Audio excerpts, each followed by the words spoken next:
Hello दोस्तों, स्वागत है आपका हमारे चैनल पर। आशा है आप सभी ठीक होंगे। तो प्रैक्टिस सेट पर आधारित इस क्लास को शुरू करते हैं बिना वक्त गंवाए। ठीक है, कुल 100 प्रश्न रहने वाले हैं और सभी प्रश्न महत्वपूर्ण रहेंगे परीक्षा की दृष्टि से। ध्यान दीजिएगा और अंत तक जुड़े रहिएगा। पहला प्रश्न है, मार हथौड़ा मार हथौड़ा मार हथौड़ा कर कर चोट, लाल लाल हुए काले लोहे को, जैसा चाहे वैसा मोड़। यह प्रसिद्ध काव्य पंक्तियाँ किस कवि द्वारा रचित है। मार हथौड़ा कर कर चोट, लाल हुए काले लोहे को, जैसा चाहे वैसा मोड़। यह प्रसिद्ध काव्य पंक्तियाँ किस कवि द्वारा रचित है। तो यह केदारनाथ अग्रवाल द्वारा रचित है। यह पंक्ति केदारनाथ अग्रवाल द्वारा रचित है। आगे बढ़ेंगे। बद्री नारायण चौधरी प्रेमघन द्वारा संपादित पत्रिका का नाम निम्न में से क्या है। आनंद कादम्बिनी। बद्री नारायण चौधरी प्रेमघन द्वारा संपादित पत्रिका का नाम है आनंद कादम्बिनी। आदिकाल के नाम और उसके नामकरणकर्ता के संबंध में असंगत विकल्प को हमें चुनना है। असंगत विकल्प, उद्भव काल वासुदेव सिंह। आदिकाल के नामकरण, आदिकाल को उद्भव काल किसने कहा, वासुदेव सिंह। आदिकाल को प्राचीन काल किसने कहा, शंभुनाथ सिंह। संक्रांति काल कहा राम प्रसाद मिश्र ने। जय काल किसने कहा है, तो जय काल कहा है विजयेंद्र स्नातक ने नहीं बल्कि डॉक्टर रमाशंकर शुक्ल रसाल ने। ठीक है, जय काल, आदिकाल को जय काल किसने कहा है, रमाशंकर शुक्ल रसाल ने। आदिकाल को जय काल कहा है, आदिकाल को जय काल कहा है रमाशंकर शुक्ल रसाल ने। ठीक है, रमाशंकर शुक्ल रसाल ने। आगे बढ़ेंगे। निम्नलिखित रचनाकारों में ललित ललाम के रचनाकार कौन रहे। ललित ललाम के रचयिता रहे मतीराम। ललित ललाम के रचयिता रहे मतीराम। आगे बढ़ेंगे। हिंदी साहित्य का वृहत इतिहास इस इतिहास ग्रंथ का प्रकाशन किया गया था नागरी प्रचारणी सभा काशी ने। ठीक है, किनके द्वारा किया गया था, नागरी प्रचारणी सभा काशी के द्वारा। हिंदी साहित्य का वृहत इतिहास। आगे बढ़ते हैं। गोस्वामी तुलसीदास की भक्ति किस प्रकार की है। गोस्वामी तुलसीदास की भक्ति दास्य भाव की है।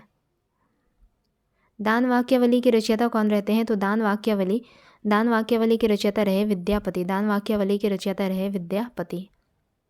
निम्न में से सौष्ठवादी आलोचक किसे कहा जाता है, तो सौष्ठवादी आलोचक रहे नंद दुलारे वाजपेयी। सौष्ठवादी आलोचक रहे नंद दुलारे वाजपेयी, एक सौष्ठवादी आलोचक के रूप में जाने जाते रहे। अकबरी दरबार के नवरत्नों में कौन शामिल थे, रहीम। अकबरी दरबार के नवरत्नों में शामिल थे रहीम दास। रामचंद्र शुक्ल ने रीतिकाल के प्रवर्तन का श्रेय किसे दिया है, तो रामचंद्र शुक्ल ने रीतिकाल के प्रवर्तन का श्रेय चिंतामणि को दिया है। चिंतामणि को दिया है। अष्टछाप का संबंध इनमें से किस धारा से है। अष्टछाप का संबंध निम्न में से किस धारा से है, तो कृष्ण भक्ति काव्यधारा से। अष्टछाप का संबंध कृष्ण भक्ति काव्यधारा से है। निम्न में से शब्दालंकार का एक भेद बताना है। शब्दालंकार का भेद है वक्रोक्ति, इसके अलावा श्लेष, यमक, ठीक है, अनुप्रास अलंकार, ये सभी आपके क्या है, शब्दालंकार के भेद रहे। आगे बढ़ेंगे। हिंदी साहित्य का रसवादी आचार्य कौन है। हिंदी साहित्य का रसवादी आचार्य किसे माना जाता है, तो हिंदी साहित्य का रसवादी आचार्य नगेंद्र को, डॉक्टर नगेंद्र को माना जाता है। रीति संप्रदाय के प्रवर्तक आचार्य कौन रहे, वामन। रीति संप्रदाय के प्रवर्तक आचार्य रहे वामन।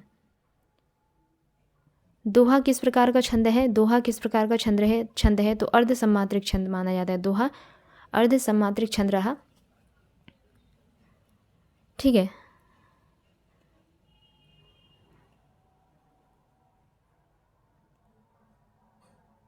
दोहा में कितने चरण होते हैं, चार चरण होते हैं। और इनमें मात्राएं कैसी होती है, तो 13-11 विषम चरणों में 13 मात्राएं और सम चरणों में 11-11 करके मात्राएं होती है। ठीक है, विषम चरणों में 13-13 करके मात्राएं होती है दोहा में, और सम चरणों में 11-11 करके मात्राएं होती है। और कुल 4 चरण होते हैं। 2 पंक्तियां होती हैं और 4 चरण होते हैं।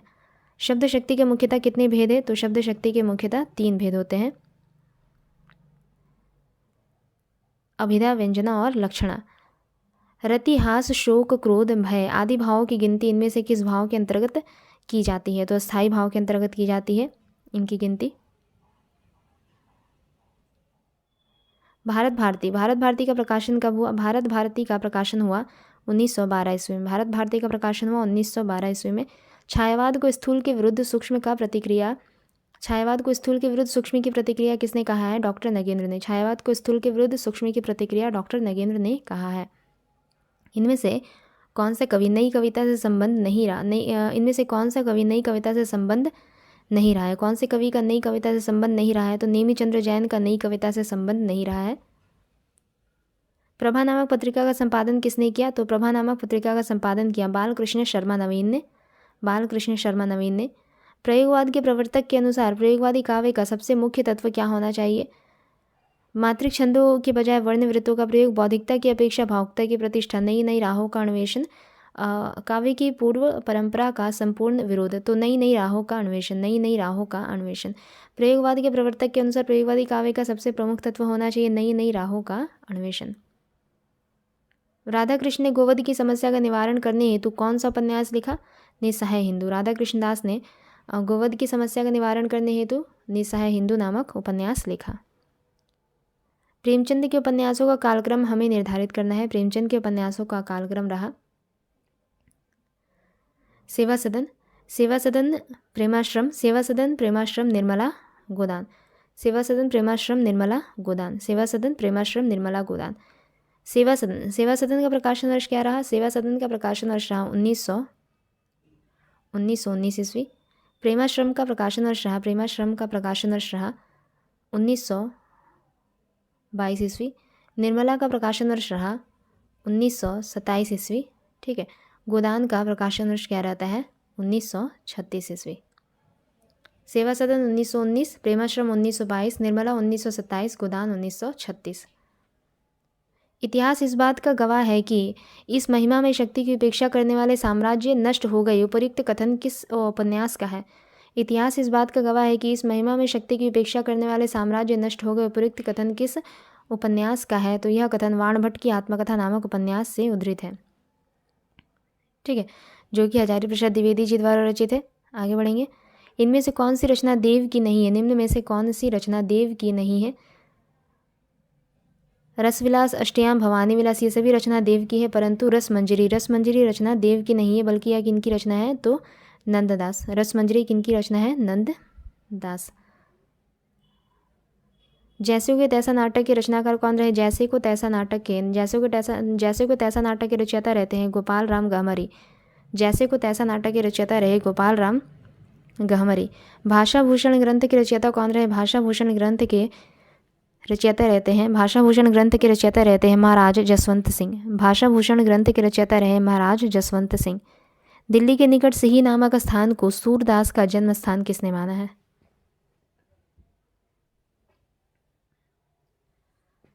दिल्ली के निकट सिही नामक स्थान को सूरदास का जन्म स्थान किसने माना है? तो गणपति चंद्र गुप्त ने। गणपति चंद्र गुप्त ने। हिंदी साहित्य के 1000 वर्षों के इतिहास में कबीर जैसा व्यक्तित्व लेकर कोई लेखक उत्पन्न नहीं हुआ। महिमा में यह व्यक्तित्व केवल एक ही प्रतिद्वंदी जानता है, तुलसीदास। हिंदी साहित्य के 1000 वर्षों के इतिहास में कबीर जैसा व्यक्तित्व लेकर कोई लेखक उत्पन्न नहीं हुआ। महिमा में यह व्यक्तित्व केवल एक ही प्रतिद्वंदी जानता है, तुलसीदास। यह मत किनका है? तो यह मत है हजारी प्रसाद द्विवेदी जी का। यह मत है हजारी प्रसाद द्विवेदी जी का। कविकुल कंठाभरण के रचयिता कौन रहे? दूल्हा कवि। कविकुल कंठाभरण के रचयिता दूल्हा कवि। निम्न में से कौन से कवि ऋतिमुक्त नहीं है? ऋतिमुक्त कवि निम्न में से कौन नहीं है? तो सेनापति कोई ऋतिमुक्त कवि नहीं है। भारतेंदु ने मिस्र में भारतीय सेना की विजय के उपलक्ष्य में कौन सा काव्य लिखा? भारतेंदु ने मिस्र में भारतीय सेना की विजय के उपलक्ष्य में विजयिनी विजय वैजयंती नामक काव्य लिखा। आगे बढ़ेंगे। नागार्जुन जितने क्रांतिकारी सचेत रूप से हैं उतने अचेत रूप से भी। नागार्जुन के संबंध में यह कथन किनका है? तो रामविलास शर्मा जी का कथन है। यह नागार्जुन जितने क्रांतिकारी सचेत रूप से हैं उतने अचेत रूप से भी। नागार्जुन के संबंध में यह कथन है रामविलास शर्मा जी का। प्रसादकृत प्रथम कविता सावन पंचक जो कि कलाधर उपनाम से लिखी गई थी सन 1906 ईस्वी में किस पत्रिका में प्रकाशित हुई? प्रसादकृत प्रथम कविता सावन पंचक जो कि कलाधर उपनाम से लिखी गई थी सन 1906 ईस्वी में किस पत्रिका में प्रकाशित हुई? तो भारतेंदु नामक पत्रिका में प्रकाशित हुई। भारतेंदु नामक पत्रिका में प्रकाशित हुई। पंत की तुलना अंग्रेजी के किस पाश्चात्य साहित्यकार से की गई थी? पंत की तुलना अंग्रेजी के पाश्चात्य साहित्यकार वर्ड्सवर्थ से की गई। ठीक है, वर्ड्सवर्थ से की गई है। भक्ति उनके लिए मनोवैज्ञानिक आवश्यकता थी। भक्ति उनके लिए मनोवैज्ञानिक आवश्यकता थी। रीतिकालीन कवियों के संबंध में यह कथन किस आलोचक का है? भक्ति उनके लिए मनोवैज्ञानिक आवश्यकता थी। रीतिकालीन कवियों के संबंध में यह कथन है डॉक्टर नगेंद्र का। रीतिकालीन कवियों के संबंध में यह कथन है डॉक्टर नगेंद्र का। भूषण की भाषा में ओज की मात्रा तो पूरी है पर वह अधिकतर अव्यवस्थित है। यह कथन किस आलोचक का है? भूषण की भाषा में ओज की मात्रा तो पूरी है पर वह अधिकतर अव्यवस्थित है। यह कथन किस आलोचक का है? तो यह कथन है रामविलास शर्मा जी का, नंद दुलारे वाजपेयी, रामचंद्र शुक्ल या हजारी प्रसाद द्विवेदी जी। तो यह कथन है रामचंद्र शुक्ल जी का। अगला प्रश्न है, भक्ति काल को 15वीं सदी का पुनर्जागरण किसने कहा? ग्रियर्सन, तासी, मिश्र बंधु। तो ग्रियर्सन ने कहा है। भक्ति काल को 15वीं सदी का पुनर्जागरण ग्रियर्सन ने कहा है। गोरखनाथ अपने युग के सबसे महान धर्म नेता थे, उनकी संगठन शक्ति अपूर्व थी। यह कथन किस आलोचक का है? गोरखनाथ अपने युग के महान धर्म नेता थे, उनकी संगठन शक्ति अपूर्व थी। यह कथन किस आलोचक का है? तो यह कथन है हजारी प्रसाद द्विवेदी जी का। यह कथन है हजारी प्रसाद द्विवेदी जी का। हिंदी में गीति काव्य का सर्वप्रथम प्रयोग किसने किया? हिंदी में गीति काव्य का सर्वप्रथम प्रयोग किया लोचन प्रसाद पांडे ने। हिंदी में गीति काव्य का सर्वप्रथम प्रयोग किया लोचन प्रसाद पांडे ने। रामस्वरूप चतुर्वेदी ने अपना इतिहास ग्रंथ हिंदी साहित्य और संवेदना का विकास किस पद्धति में लिखा है? तो विधेयवादी पद्धति में लिखा है। रामस्वरूप चतुर्वेदी जी ने अपना इतिहास ग्रंथ हिंदी साहित्य और संवेदना का विकास किस पद्धति में लिखा है? विधेयवादी पद्धति में लिखा है। असंगत युग्म को हमें पहचानना है। गौड़ीय संप्रदाय चैतन्य महाप्रभु, तत्सुखी संप्रदाय जीवाराम, वारकरी संप्रदाय पुंडलिक, स्वसुखी संप्रदाय रामानंद। स्वसुखी संप्रदाय रामानंद। तो ये यहाँ पे असंगत है, ठीक है, ये सही नहीं है। आगे बढ़ेंगे।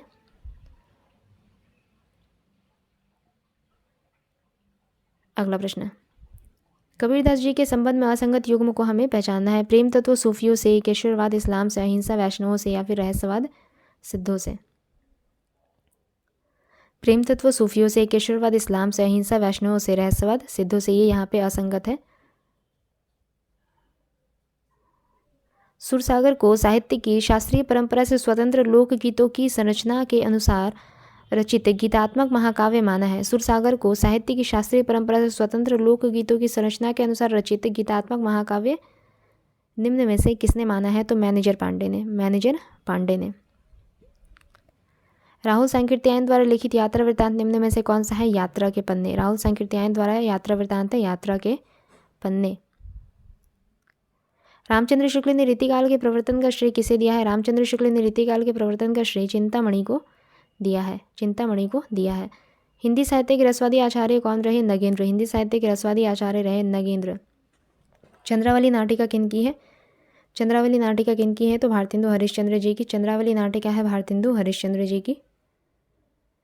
प्रसाद के नाटकों का प्रथम श्रेष्ठ समीक्षक कौन है? प्रसाद के नाटकों का प्रथम श्रेष्ठ समीक्षक नंद दुलारे वाजपेयी जी। प्रसाद के नाटकों का प्रथम श्रेष्ठ समीक्षक कौन रहे? नंद दुलारे वाजपेयी जी। आगे बढ़ेंगे। मेरी समझ से तो मेरे शरीर की धातु मिट्टी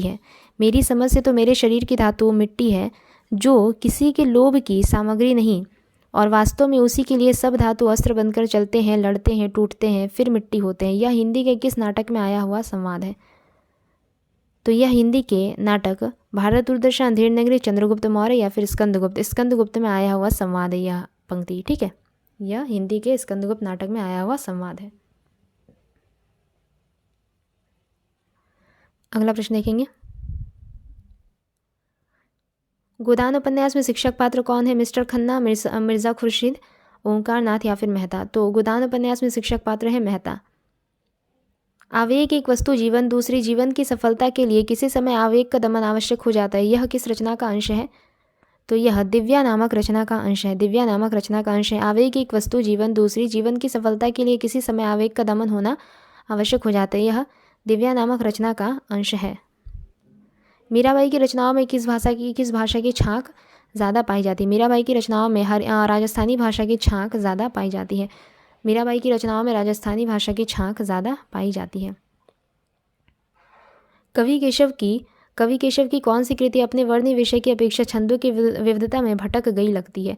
कवि केशव की कौन सी कृति अपने वर्ण्य विषय की अपेक्षा छंदों की विविधता में भटक गई लगती है? तो रामचंद्रिका, ठीक है। कवि केशव की रामचंद्रिका नामक कृति अपने वर्ण विषय की अपेक्षा छंदों की विविधता में भटक गई लगती है। भरी रही भनक बनक तालन की, तनक तनक तामे झनक चुरीन की। ये किस कवि की छंद की पंक्तियां हैं? तो ये रत्नाकर के छंद की पंक्तियां हैं, ठीक है। रत्नाकर के छंद की पंक्तियां। भरी रही भनक बनक तालन की, तनक तनक तामे झनक चुरीन की। अगला प्रश्न है, आधुनिक काल के साहित्य की सबसे बड़ी विशेषता है मात्र पद्य में उत्कृष्ट कृतियों की रचना, गद्य को साहित्य के सशक्त माध्यम के रूप में प्रतिष्ठित करना, नव गीतों में संगीत के तत्वों को पिरोना, या फिर भावुकतापूर्ण कथनों को प्रशय प्रदान करना। तो गद्य को साहित्य के सशक्त माध्यम के रूप में प्रतिष्ठित करना, गद्य को साहित्य के सशक्त माध्यम के रूप में प्रतिष्ठित करना, यह आधुनिक काल के साहित्य की सबसे बड़ी विशेषता है। अगला प्रश्न है, वे कवि जो काव्य सर्जना के साथ साथ भारतीय स्वतंत्रता आंदोलन में भी सक्रिय रूप से जुड़े थे उनमें अग्रगण्य है। वे कवि जो काव्य सर्जना के साथ साथ भारतीय स्वतंत्रता आंदोलन में भी सक्रिय रूप से जुड़े थे उनमें किनका नाम आता है? तो मैथिली शरण गुप्त जी का नाम लिया जाता है उन रचनाकारों में जो काव्य सर्जना के साथ साथ भारतीय स्वतंत्रता आंदोलन में भी सक्रिय रूप से जुड़े थे। किसी व्यक्ति, वस्तु या संदर्भ का तटस्थ अंकन करने वाली साहित्यिक विधा का नाम क्या है? रेखा चित्र। रेखा चित्र। प्रगतिवादी कवियों में अपनी विचारधारा से कट्टरतापूर्वक जुड़े रहने वाले कवि कौन है? प्रगतिवादी कवियों में अपनी विचारधारा से कट्टरतापूर्वक जुड़े रहने वाले निम्न में से कवि कौन है? तो गजानन माधव मुक्तिबोध जी। गजानन माधव मुक्तिबोध जी। नई नई काव्यधाराओं के अनेकानेक कवियों को प्रकाशित करके भी उनकी सर्वाधिक आलोचना का पात्र बन जाने वाले कवि कौन है? नई काव्यधाराओं के अनेकानेक कवियों को प्रकाशित करके भी उनकी सर्वाधिक आलोचना का पात्र बन जाने वाले कवि कौन है? तो अज्ञेय। ठीक है, सच्चिदानंद, हीरानंद, वात्स्यायन, अज्ञेय जी। मोहे तो मेरे कवित बनावत रीतिकाल के किस कवि ने लिखा है? मोहे तो मेरे कवित बनावत रीतिकाल के कवि भूषण ठाकुर, केशवदास या फिर घनानंद? तो घनानंद ने लिखा है। अवधी भाषा की शब्दावली तद्भव बहुला है। अवधी भाषा की शब्दावली तद्भव बहुला है। इनमें अपभ्रंश का सर्वप्रधान कवि कौन है? इनमें अपभ्रंश का सर्वप्रधान कवि कौन है? तो स्वयंभू। अपभ्रंश का सर्वप्रधान कवि है स्वयंभू। आगे बढ़ेंगे। बीसलदेव रासों में बीसलदेव की पत्नी कौन है? बीसलदेव रासों में बीसलदेव की पत्नी रही राजमती। आगे बढ़ते हैं।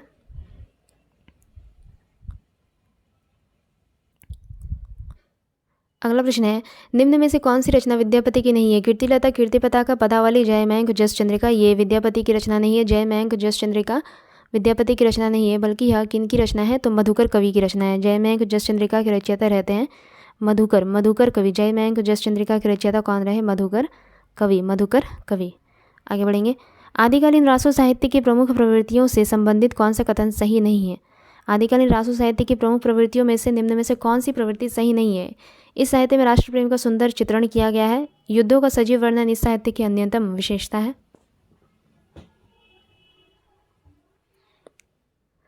इसमें शौर्य और विलासिता का स्वाभाविक व जीवंत चित्रण हुआ है। श्रृंगार रस और वीर रस का एक साथ चित्रण इसकी महत्वपूर्ण विशेषता है। तो आदिकालीन साहित्य की प्रवृत्तियों में से निम्न में से कौन सी प्रवृत्ति नहीं है? तो इस साहित्य में राष्ट्र प्रेम का सुंदर चित्रण किया गया है, ये सही नहीं है। आदिकालीन साहित्य की प्रवृत्तियों की अगर हम बात करें तो हिंदी साहित्य के आदिकाल का प्रारंभ 993 ईस्वी से किसने माना है? तो आचार्य रामचंद्र शुक्ल जी ने। हिंदी साहित्य का आदिकाल का प्रारंभ 993 ईस्वी से आचार्य रामचंद्र शुक्ल जी ने माना है। हिंदी साहित्य में राम काव्य के मुख्य प्रेरणा स्रोत कौन रहे? हिंदी साहित्य में राम काव्य के मुख्य प्रेरणा स्रोत कौन रहे? स्वामी रामानंद। हिंदी साहित्य में राम काव्य के मुख्य प्रेरणा स्रोत रहे स्वामी रामानंद। अगला प्रश्न है, हो तो खेलो पिया संग होरी, दरस परत पति बरता, पिया की छवि निखरत भई बौरी। किस संत कवि की पंक्तियाँ हैं? हो तो खेलो पिया संग होरी, दरस परत पति बरता, पिया की छवि निखरत भई बौरी। किस संत कवि की यह पंक्तियाँ हैं? तो यह पंक्ति है यारी साहब की। ठीक है, इनका मूल नाम क्या रहा? तो यार मोहम्मद। इनका मूल नाम रहा यार मोहम्मद। इसके अलावा ये संत परंपरा के रचनाकार रहे। रीतिकाल को श्रृंगार काल किसने कहा है? रीतिकाल को श्रृंगार काल किसने कहा है? तो विश्वनाथ प्रसाद मिश्र ने। रीतिकाल को श्रृंगार काल कहा है विश्वनाथ प्रसाद मिश्र ने। रामचरितमानस में चित्रकूट की सभा एक आध्यात्मिक घटना है। रामचरितमानस में चित्रकूट की सभा एक आध्यात्मिक घटना है, यह मान्यता किनकी है?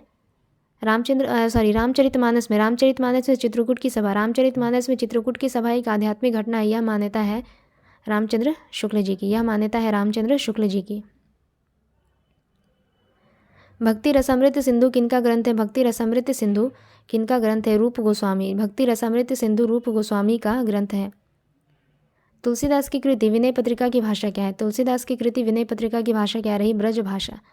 तुलसीदास की कृति विनय पत्रिका की भाषा क्या रही? ब्रज भाषा। निर्गुण भक्ति के कवि निम्न में से कौन नहीं है? निर्गुण भक्ति के कवि निम्न में से नहीं है श्री रामानुजाचार्य, ये निर्गुण भक्ति के कवि नहीं है। मनुष्य होने पर रसखान ने कहाँ बसने की इच्छा व्यक्त की है? मनुष्य होने पर रसखान ने गोकुल के गांव में बसने की इच्छा व्यक्त की है। वृंदावन में मीराबाई की मुलाकात किस कृष्ण भक्त कवि से होती है? वृंदावन में मीराबाई की मुलाकात किस कृष्ण भक्त कवि से होती है? तो जीव गोस्वामी नामक कृष्ण भक्त कवि से होती है मुलाकात वृंदावन में। किनकी? तो मीराबाई की। निम्न में से कौन सा सुमेलित नहीं है? चंद्रवरदाई, पृथ्वीराज रासो, दलपति विजय खुमान रासो, दलपति विजय खुमान रासो, नरपति नाला परमाल रासो, नरपति नाल परमाल रासो, नल सिंह भाट विजयपाल रासो। नरपति नाल परमाल रासो ये सुमेलित नहीं है। परमाल रासो के रचयिता कौन रहते हैं? जगनीक। परमाल रासो के रचयिता रहे जगनीक, ठीक है। जबकि नरपति नाला किस ग्रंथ के रचयिता है? बीसल देवरासो। नरपति नाला बीसल देवरासो नामक ग्रंथ के रचयिता रहते हैं। नरपति नाल बीसल देवरासो नामक ग्रंथ के रचयिता रहते हैं, जबकि परमाल रासो जगनीक द्वारा रचित ग्रंथ है। अगला प्रश्न है सखी पिया। सखी पिया को जो मैं न देखूं तो कैसे काटूं अंधेरी रतिया, पंक्ति किस कवि द्वारा रचित है? तो यह पंक्ति अमीर खुसरो द्वारा रचित है। यह पंक्ति अमीर खुसरो द्वारा रचित है। सखी पिया को जो मैं ना देखूं तो कैसे काटूं अंधेरी रतिया। अगला प्रश्न है कौन सा सुमेलित नहीं है? निम्न में से कौन सा सुमेलित नहीं है?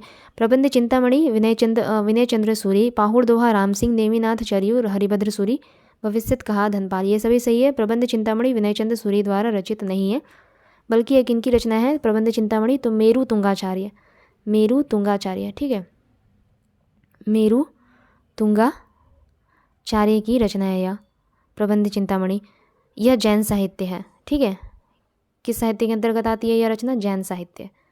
अगला प्रश्न नागरी प्रचारणी सभा द्वारा प्रकाशित पृथ्वीराज रासो को प्रमाणिक ग्रंथ मानने वाले विद्वान निम्न में से कौन है? नागरी प्रचारणी सभा द्वारा प्रकाशित पृथ्वीराज रासो को प्रमाणिक ग्रंथ मानने वाले विद्वान निम्न में से कौन है? श्याम सुंदर दास। निम्न में से कौन सा विकल्प सुमेलित नहीं है? वर्ण रत्नाकर, ज्योतिरेश्वर ठाकुर, परमाल रासो, दलपति विजय, शब्दानुशासन हेमचंद्र, उक्ति व्यक्ति प्रकरण दामोदर शर्मा, ये तीनों ही सही है। परंतु परमाल रासो अभी बताया आपको ये जगनीक द्वारा रचित ग्रंथ है। परमाल रासो किनके द्वारा रचित है? जगनीक द्वारा रचित है। परमाल रासो की रचयिता जगनीक। आदिकाल को सिद्ध सामंत काल किसने कहा है? आदिकाल को सिद्ध सामंत काल कहा है राहुल सांकृत्यायन ने। अगला प्रश्न है गोस्वामी के प्रादुर्भाव को हिंदी काव्य के क्षेत्र में एक चमत्कार समझना चाहिए। गोस्वामी के प्रादुर्भाव को हिंदी काव्य के क्षेत्र में एक चमत्कार समझना चाहिए, यह कथन किस आलोचक का है? तो यह कथन है आचार्य रामचंद्र शुक्ल जी का। जायसीकृत पद्मावत के विषय में कौन सा कथन गलत है? तुलसीकृत मानस के अनुकरण पर जायसी ने भी इसमें दोहा चौपाई शैली को अपनाया है। यह एक प्रेमाख्यान काव्य है, इसकी भाषा ठेठ अवधि है। या फिर इसमें नागमती का वियोग वर्णन प्रवासजन्य विरह वर्णन के अंतर्गत आता है। तो निम्न में से जायसीकृत पद्मावत के विषय में कौन सा कथन गलत है ये बताना है हमें। तो तुलसीकृत मानस रामचरितमानस के अनुकरण पर जायसी ने भी इसमें दोहा चौपाई शैली को अपनाया है, यह गलत हो जाएगा, ठीक है, यह नहीं है। पद्मावत के विषय में यह कथन सही नहीं माना जाएगा, जबकि यह एक प्रेमाख्यान काव्य सही है, इसकी भाषा ठेठ अवधि है, यह भी सही है। इसके अलावा इसमें नागमती का वियोग वर्णन प्रवासजन्य विरह वर्णन के अंतर्गत आता है, यह भी सही है।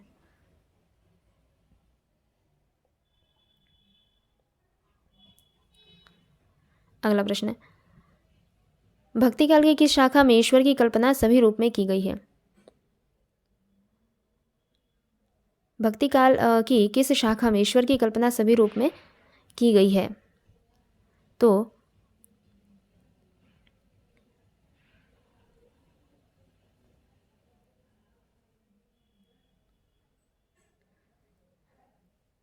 राम मार्गी शाखा में, ठीक है, राम मार्गी शाखा में। भक्ति काल की शाखा में ईश्वर की कल्पना सभी रूप में की गई है, राम मार्गी शाखा में। आगे बढ़ेंगे। तुलसीदास की कौन सी रचना कवित्त सवैया पद्धति के अंतर्गत आती है? तुलसीदास की रचना कवितावली कवित्त सवैया पद्धति के अंतर्गत आती है। अगला प्रश्न है निम्न में से किस संत भक्त का संबंध निर्गुण काव्यधारा से नहीं था। निम्न में से किस संत भक्त का संबंध निर्गुण काव्यधारा से नहीं था?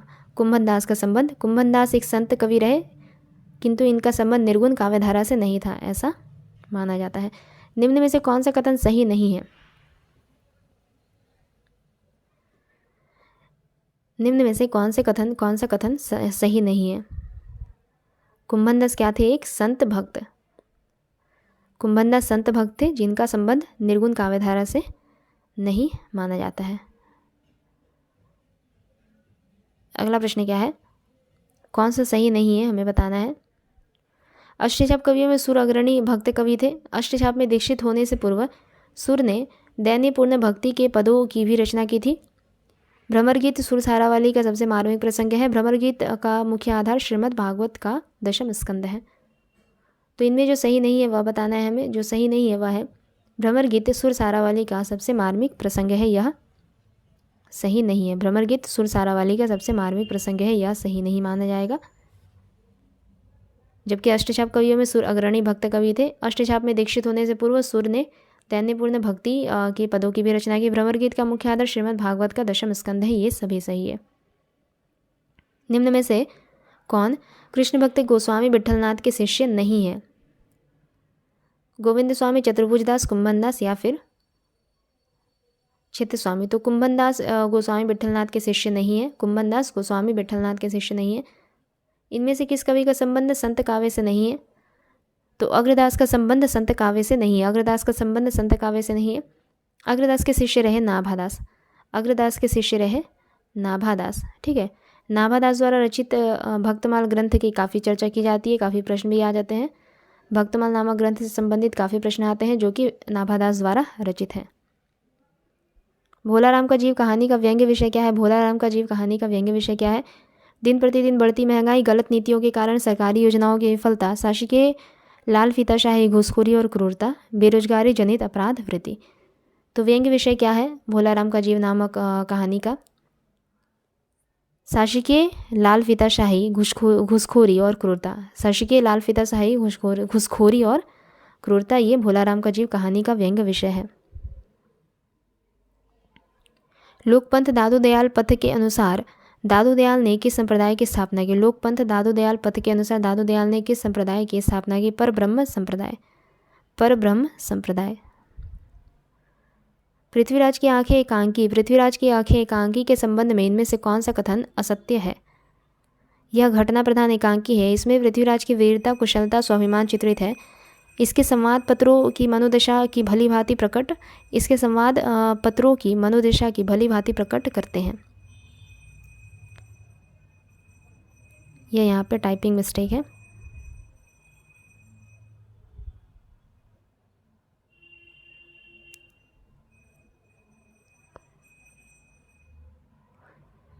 आगे बढ़ते हैं, ठीक है। इस प्रश्न को अगले क्लास में देखेंगे। विष पिया, विष पिया अमृत दिया निबंध किस चरित्र नायक? विष पिया अमृत दिया निबंध किस चरित्र नायक के व्यक्तित्व और कृतित्व को उद्घाटित करता है? विष पिया अमृत दिया नामक निबंध किस चरित्र नायक के व्यक्तित्व और कृतित्व को उद्घाटित करता है? तो डॉक्टर भीमराव अंबेडकर। विष पिया अमृत दिया नामक निबंध डॉक्टर भीमराव अंबेडकर के व्यक्तित्व और कृतित्व को उद्घाटित करता है। आगे बढ़ेंगे। अच्छा, इस वाले प्रश्न को हम लोग देख ही लेते हैं। पृथ्वीराज की आंखें एकांकी के संबंध में इनमें से कौन सा कथन असत्य है? यह घटना प्रधान एकांकी है। इसमें पृथ्वीराज की वीरता, कुशलता और स्वाभिमान चित्रित है। इसके संवाद पात्रों की मनोदशा को भली भांति प्रकट किया गया है। इसमें संवाद पात्रों की मनोदशा को भली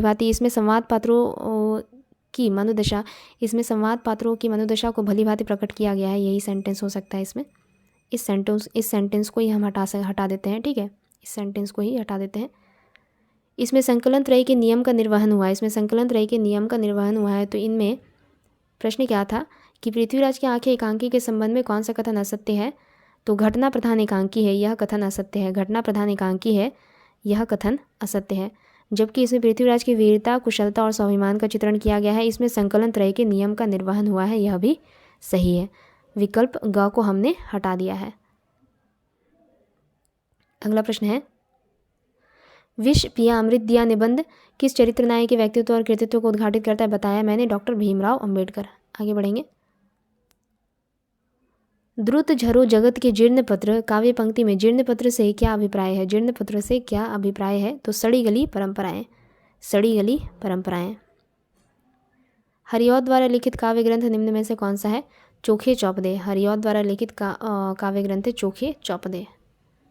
अनामिका काव्य किनके द्वारा रचित है? निराला द्वारा रचित है अनामिका काव्य।